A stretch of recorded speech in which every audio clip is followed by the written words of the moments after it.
I took that leap of faith, and of course nothing happens instantly, but it took a few years of working at it to finally get my first book published. And it's really one of the greatest joys and triumphs of my life. Having a book published is really it's an accomplishment that I will have on a shelf forever. Some experts chase attention, but the smart ones build authority. You're listening to the Authority on Demand podcast, where credibility becomes your competitive advantage. Every week, we're pulling back the curtain on how founders and leaders turn expertise into inbound demand through books that position, media that converse, and strategies that actually move the needle. I'm Danielle Hutchinson, your host and Chief Creative Officer at Authority on Demand. Now, let's turn your authority into leverage. Hello, everybody, and welcome to another episode of the Authors on Mission podcast. Today, just picture this for a moment. You're 8 years old, sitting in your classroom, and your teacher asks what you want to do when you grow up. Some kids say firefighter, astronaut, but you confidently declare author. And then you make it happen. That's the story of today's guest, and just the beginning of a journey that took her from law school to corporate boardrooms to creating some of the most heartwarming and hilarious stories about summer camp you'll ever read. Today's guest is Steph Katzovi, author of the beloved Camp series, including Hurricamp and Miscommunicamp, books that have managed to bottle the essence of summer camp, the homesickness, the friendships, the disasters, and even bug juice. I'm looking forward to a very fun conversation today. Steph, welcome to our show. Hi, Danielle. Thank you so much for having me on. I'm really excited to chat. Hey, real quick before we jump back in, if you're loving what we're doing here, hit that subscribe button and drop us a like. We're bringing you the best authors, the most real conversations, and all the writing wisdom that you didn't know you needed. So stick around because it only gets better from here. All right, now let's get back to the conversation. Of course, me too. Your books are very fun, and I think have a lot of value to authors listening today because, your story really does exemplify what I think a lot of us go through, wanting to be an author, going through life, and then finally making it happen. So I'm wondering if we can start off with that today. I mean, the story I mentioned in the beginning was true, that you want to be an author since third grade. So I'm wondering what exactly about writing is it that called to you at such a young age, and how did you make your way back to the writing world later in life? Well, first off, I have to credit my mom for saving that essay that I wrote in third grade of what I wanted to be when I grew up, because for many years, I think she kept it in a cabinet or a closet or something, and I wasn't reminded of it until later when I decided I was going to leave the corporate world and try my hand at being an author. So I have to thank her right off the bat. But I think just to go back to the origin of how and why I wanted to be an author, I think like most kids, when you're good at something and you get positive feedback from your teachers, you kind of want to keep doing more of what you're getting all that the accolades for. And for me, turns out that I was a very creative kid. I was always looking to make people laugh. And I think for me, finding a way to channel that into writing was what gave me the most joy. I didn't like math. And so I knew that like those things weren't probably going to be up my alley, and writing certainly seemed like I had the ability to do something really interesting with it. But of course, I'm a really practical person at the same time as I have all these creative ideas. And so for me, it was going through life with the idea of how can I work on becoming a better writer, but also being able to support myself. And so that was always something in the back of my head of what am I going to be when I grow up? But now I'm in college and, I'm graduating in a few months and I'm not really sure what I want to do. And I'm not ready to just go out in the world and put pen to paper. So for me, that took me to law school. And while in law school, I said, I really don't think I want to be a practicing attorney. That's definitely not what my interests are, but I definitely like writing. And so I found a job in legal research. And then this took me into the world of corporate communications. And so all the time that I've said I wanted to be a writer, I wanted to be an author, I secretly was honing my skills, or perhaps not so secretly, but in a professional context rather than purely creative. And so when the executive I was supporting announced his retirement and I had 2 young kids at home, I thought maybe now this is the time to really go back to that essay from third grade and see if I can do it. And I was fortunate that I had the support of my husband who said, go for it. And I took that leap of faith and, of course, nothing happens instantly, but it took a few years of working at it to finally get my first book published. And it's really one of the greatest joys and triumphs of my life, other than my children and my family, of course. But, having a book published is really something that it's an accomplishment that I will have on a shelf forever. Yeah, yeah. Well, it definitely is an inspiring story. I think that all of us can learn from too. Going through life and then finally making your way back to it. And very cool that your mother saved the essay. It's Yeah, she's not much of a saver for everything, but I think she must have spotted that as a great potential artifact. yeah, yeah. Artifact is the right word for it. Now you have credibility. Like, look, I really did want to be a writer since I was little. Yeah. So all that said, I think it's time for us to dive into the camp series. Mhm. First off, do you have a copy of the book with you today? I do. I have it right over here, thank goodness. I did not know I was going to be asked to provide copies, but here they are, Yeah, if you can I see. always like to, you never have to. I just like to, Yes. there's an opportunity to because it's always a source of pride, to show it Yeah. off and to take a look at the covers. And yours are actually very cute. They're very realistic too. I'm wondering, did you have any say in the cover design? Did you work with the designer yourself? How did that work? I wish that I were a better artist, but I was fortunate to work with a really talented artist named Brian Call, who took what I described as the characters. I gave a really descriptive list of here's the characters, here's how I envision them.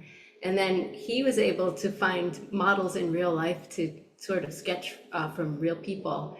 But he understood the concept of the books each time and was able to come up with these really cute kind of like throwbacks. I think they're really classic looking covers that just sort of have a fun spirit, but also like, it's a book that's got a message, I hope. And I'm just really proud of how they came out. And, there are 8 illustrations in each of the books. So it's a fun way to sort of bring to life through a visual sense what I've been trying to articulate with the chapters of the book and the story as it unfolds. Yeah, yeah, definitely. And you're right about it being a little bit nostalgic. It reminds me of like the Babysitter's Club or something like that. You know what That's I a mean? very good compliment. I'll take it. Yeah, yeah. Well, you definitely get that kind of vibe from it. Yeah. So that being said, I guess I'm also curious to know, why summer camp as the setting for this series? I'm wondering, is there a certain strategy in choosing that setting? There actually is. And I think for me, when I was first thinking about what I wanted to write, I liked the idea of a place that would be safe, but free from the safety net of having parents. And so the whole goal of why I'm writing is for kids and I guess grown-ups who are the readers as well to sort of learn the life lessons of friendship and common adolescent themes and the challenges that you face not only as a tween or a teen, but things that we experience as adults. And for me, since the character ranges in age from 10 and 3/4 to 12 and 3/4 as I go up in the series, it's a really neat way for me to explore how do you handle a situation where you don't have a mom or a dad to rely on. You've got friends and quirky characters and there are camp directors there, but they're really not meant to be sort of the guides, if you will, for how the main character, whose name is Noodle, is able to handle challenging situations. And so this was a fun way for me to explore it in a safe environment, but with a little bit of, just the safety net that's there, but not really. Right. Yeah. And I think that's really cool because it kind of gives a essence of independence, and that's something that I think a lot of kids look forward to, and that's probably why they enjoy reading it, but it also gives the lessons behind it too, which is really cool. Exactly. Yeah, yeah. I'm wondering if that's sort of why you honed in on the homesickness part. To the audience today, the book does center around Noodle, our main character, who does experience that sort of homesickness. So I'm wondering if you could talk a little bit about that. How do you capture it so realistically? Well, the real answer is that it's based on my own experience at sleepaway camp. But the fun part about writing this book was that I didn't want it to be about a girl that goes to camp, is homesick, and never goes back, because that's actually what happened in my own life. And I wish that I could have done things differently. I think the reason why I actually wrote the book was if I had a second chance in life, that is what I would have done. I would have persevered. I would have had hopefully more inner courage and not realize it when I came home from camp, which was the real story. Is I went to camp, I had a terrible time and never went back, but then regretted it after I came home and decided I needed to have more inner courage. And so this book is a chance for me to rewrite history. And spoiler alert, the main character Noodle ends up loving camp and embracing the camp experience. And it's sort of a way for me to say, Steph, if only you had done this, how different your life might have been. And so it was a really kind of fun exploration of what I wish I could have done and how I can apply it to my adult life. And so it's really more about saying, we all have a sense of courage that's inside of us, and it's tapping into it in those moments where you don't think you have it, and having it shine through. It makes you an even stronger and more capable person. And so that's the message I sent to my younger self in the imagined second chance, and the message that I send to my adult self now. Understood. Yeah, really cool. And I like that you said, spoiler alert, she loves camp. It would have been really funny if she hated it and I then know, but there is a second book, so you'd have to figure out, like, why is she back at camp again? yeah, yeah. So that being said, I'd like to transition a little bit into like the writing process of all Mhm. of this, because you do such a great job of keeping that authentic tween dialogue and voice and making it seem just exactly like what a middle grade reader would want to read and sound like Mhm. too. So, what was your process for that, and was it challenging to do? I think in my mind's eye, I'm stuck as a 13-year-old girl. Mhm. So I just, like, when I write, I just imagine how I would have said it if I were that age. I also have two additional benefits, which are boys who are around the same age. My sons are about to be 15 and 12. But when I first started writing the series, they were right around the demographic.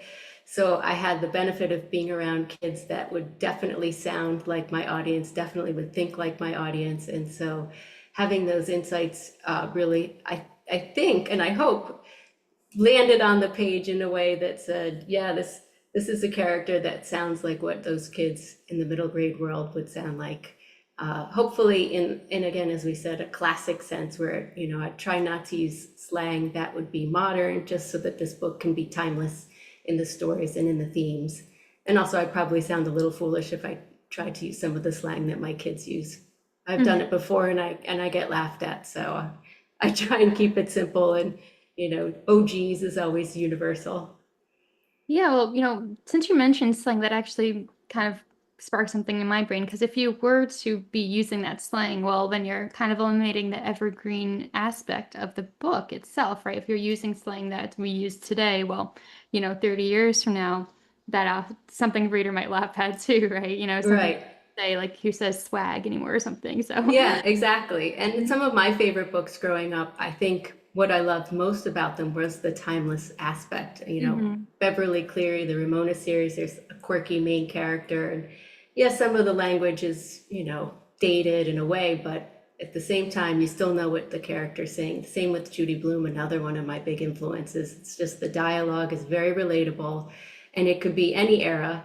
And so I think those are two big influences that I would say help shape how I write and why I want to write in a way that will hopefully transcend the passage of time, with themes and words that can be from this generation, previous generation, and hopefully future generations. Understood. Yeah, yeah, and I think this is a great tip for any authors listening today to kind of hold on to also. Base the dialogue and tone off of real people that age, like your sons, and also to keep it evergreen. So perfect stuff there. So sort of moving forward a little bit here, I'm wondering what the research process was like. Did you have to do any research about camp experiences, or was it mainly based on your own experience? I'm not just kind of curious about that aspect. Since I only went away to sleepaway camp for 2 weeks, and that was like a million years ago, I definitely did a lot of searches on different camp activities, different foods at camp. I asked my children a lot about their camp experiences, and unfortunately for me, they really only wanted to share the really funny mishaps that boys find funny and maybe would not be suitable for what I was writing about. So things, like people, falling off of chairs, or like, overeating, were the stories that my kids told me. But thankfully, the world of the internet was able to give me a glimpse into a lot of different things that happen at camps across the country. That was another consideration that I had, was that my experience is very Northeast based, but I wanted to sort of get a sense of how camps from the West, the Midwest, the South, and also the Northeast would have activities and interests for kids. Again, just trying to be as appealing as possible to my readers. And I'm glad that I'm writing in the modern era, because I don't think it would have been the same book if there was no internet. So, thanks to the great Google searches, I hopefully have come up with some really fun, universal camp activities in the spirit of camp that most of the children that are going to sleepaway camp get a sense of in their daily lives. Yeah, I think you did a very good job of doing that based on what I looked through of the book myself. So yeah, thanks to the great Google searches, like you said. Yeah. Um, yeah, so moving along from that, I'm wondering if we want to talk a little bit about the themes in your book. So we explore independence, friendship, dealing with curveballs in life. It's all very Mhm. universal stuff. So what was the selection process like for the themes, and why are they so important to explore? Again, I take the kernels of truth from my real life, Right. and then I sort of blow it up into something that I think could be interesting to explore, especially for that middle grade audience. But frankly, I think the themes that I talk about in my books are things that we deal with at any stage in our lives. We continually have issues with friendship or challenges or getting out of your comfort zone. And these are all things that I talk about in my books through the characters, but I'm sure you and your listeners all go through these very similar challenges, whatever age you're at. And I love that universality of just the human experience. A lot of what I write about is just sort of digging into those different experiences that we have at any stage in our life. And it's applicable, at whatever age appropriate level you're at. But, sort of like some of those great TV shows that maybe they're geared for kids, but a grown up would enjoy watching them too. I would throw The Simpsons out, but some of the stuff's not exactly PG, and I try and make my books as PG as possible. But I think that's the sign of a great story, is if you can relate to it no matter where you are at whatever stage you are in life. And I think it's just a fun way to sort of work through your own emotions and experiences, and for me to try and teach the lessons that I've learned along the way to future grown-ups. Understood. Yeah, and that's definitely something I think a lot of us are inspired by, and it is very relatable. And of course, because it comes from your own experiences, it makes it personal too.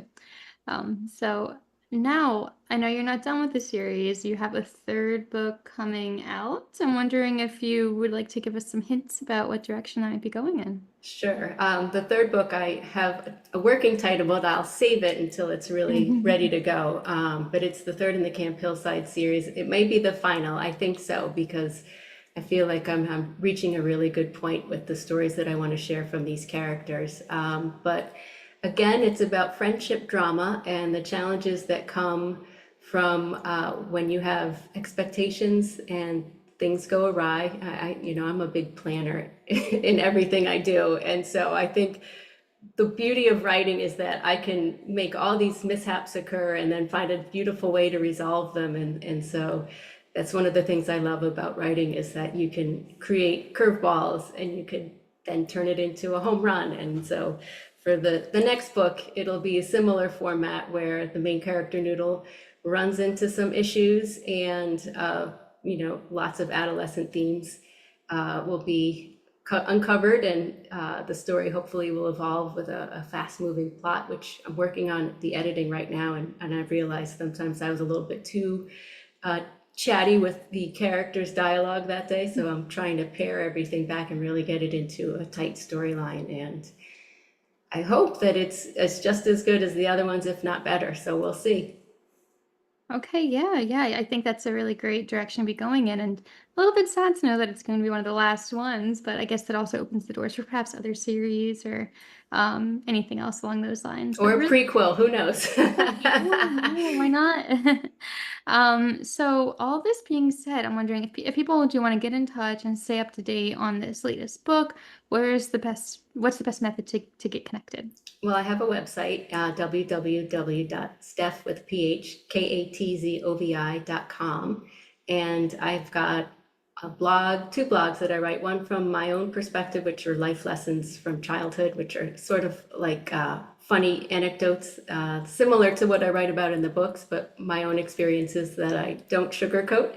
And also a blog from Noodle, the main character of the book, and then also just a bunch of other stuff, what's going on in my life on the website. So there's lots of information, and you can also email me from the website as well. And I'd love to hear from readers, prospective readers, and grown-ups who support readers.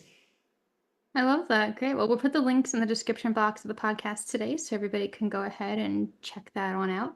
So, all this being said, we know how to get in touch with you. We know what's coming up next. I'm wondering if you happen to have any specific writing tips or advice for the audience out there today. What is something that you wish that you knew when you first started dabbling at writing that you Oof, flung away? that's a very good question. I have a lot of different answers, but I think that the biggest lesson that I've learned along the way is try, and try again.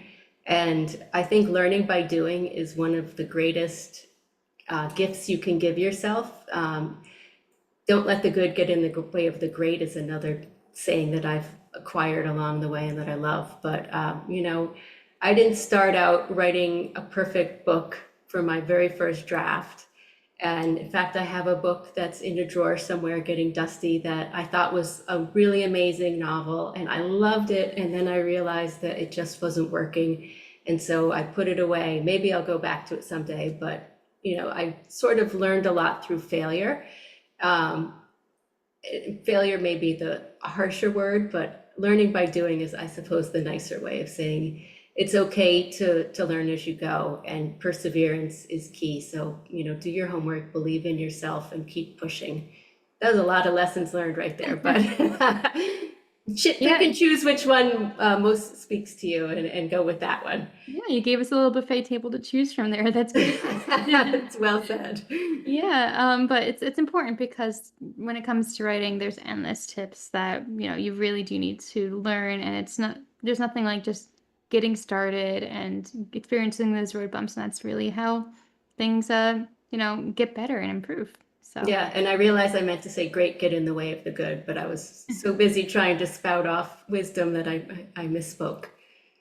yeah, well, hey, no, it's a But you'll good figure it out. Your listeners are smart, they'll figure it out too. Right. Well, one last fun question as we, kind of wrap up today. We have the inspirational talk, but there's one thing I'm a little bit curious about. Like, what on earth is this bug juice that gives bug? I think I mentioned it earlier, but maybe our listeners need a little bit of insight on that one. You know what? I went to sleepaway camp and I was reared as a very healthy eater. And so when I went to camp and I saw these vats of juice that were very strange colored, like orange and red, I was like, this is going to be the most delicious drink ever. And I thought it was going to be like fruit punch or something really sweet, but it ended up being just like this really chalky beverage. And for me, bug juice symbolized what I thought was going to be the ultimate junk food that I didn't have at home. And it turned out to be something I didn't even like. But, it is a staple at many camps. And it's just, for those of you who are adventurous triers of food, give it a try. It's not as good as you hope because it looks like it'll be delicious. But for me, it wasn't. That's so interesting. So, like a Kool-Aid type thing that's like, Yeah, kind of, but like when I had it, it wasn't like Kool-Aid's like very artificial and really sweet. This was just like, I don't know, it just fell just short of the mark of being something that was delicious. okay. Very fun. And so, everyone listening today, you want to learn a little bit more about bug juice, check out the Hurricamp series. You'll learn much more about it. So yeah, really amazing stuff. This has been such a fun conversation. I've enjoyed chatting with you and getting to a little bit more about the series and writing tips and everything in between. So thank you so much for coming on. It's been a true pleasure. It's been a great pleasure for me, and thank you for all your great questions. They were really thought-provoking and challenging for me to hopefully answer in a great I hope it way. wasn't too hard on you. No, it was a good challenge. Okay. All right. Well, to our listeners, if you haven't yet experienced the joy of the Camp Hillside with Noodle and Aries and all the other characters in the book, I recommend them very highly. Check out Hurricamp and Miscommunicamp and stay connected with Steph because she's going to be coming up with a new one pretty soon. So just stay in the know. Click on the links in the description box. And just remember, every great author starts with a story to tell and the courage to tell it. So what's your story going to be? Until next time, keep reading, keep dreaming, and keep writing your own adventure. We'll see you next time, everybody. That's a wrap on another episode of the Authority on Demand podcast. If today's conversation sparked something in you, don't keep it to yourself. Share this episode with a founder or leader who's ready to stop being the best kept secret in their industry. If you want to turn your expertise into inbound demand, head to authorityondemand.com to see how we help clients go from unknown to in demand. I'm Danielle Hutchinson, and I'll catch you on the next one. Now, go build some authority.